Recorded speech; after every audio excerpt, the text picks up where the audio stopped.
Special सिटिंगला सुरुंग लावण्याचा प्रयत्न. एका धमकीच्या ईमेलने रोखले लोकशाहीचे कामकाज. नमस्कार, मी ज्योत्स्ना आणि आपण पाहत आहोत उद्योग न्यूज.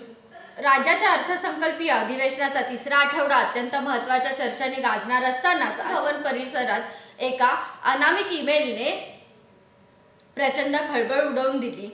विधान भवनात बॉम्ब ठेवला आहे असा निरोप देणारा हा ईमेल सकाळी 8:30 ते 9च्या सुमारास धडकला आणि काही क्षणाचाच मंत्र्यांपासून ते कर्मचाऱ्यांपर्यंत सर्वांचीच धावपळ उडाली. विशेष म्हणजे आज सकाळी विधिमंडळाचे विशेष सत्र म्हणजे स्पेशल सिटिंग नियोजित असल्याने अनेक आमदार आणि मंत्री वेळेपूर्वीच उपस्थित होते. धमकी मिळताच सुरक्षा यंत्रणांनी क्षणाचाही विलंब न लावता संपूर्ण इमारतीचा ताबा घेतला.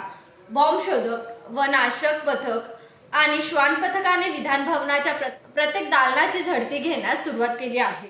सुरक्षेच्या कारणास्तव कर्मचारी आणि अधिकाऱ्यांना इमारतीच्या प्रवेशद्वारावरच थांबवण्यात आले असून कोणालाही आत प्रवेश दिला जाणार नाहीये.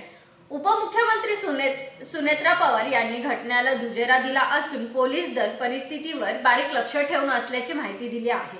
अधिवेशनात धामधुमीत विधान भवनासारख्या अतिसंवेदनशील ठिकाणी अशा प्रकारची धमकी मिळणे ही सुरक्षा यंत्रणांसमोर मोठी आव्हान निर्माण करणारी बाब आहे.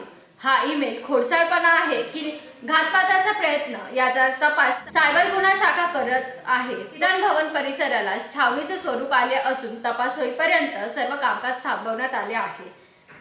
धन्यवाद. अधिक माहितीसाठी पाहत राहा उद्योग राष्ट्र न्यूज. पुढील माहितीसाठी उद्योग राष्ट्र न्यूजला सबस्क्राईब करा. तसेच लाईक आणि शेअर सुद्धा करा आणि रेग्युलर अपडेटसाठी बेल आयकॉनला देखील क्लिक करा. धन्यवाद.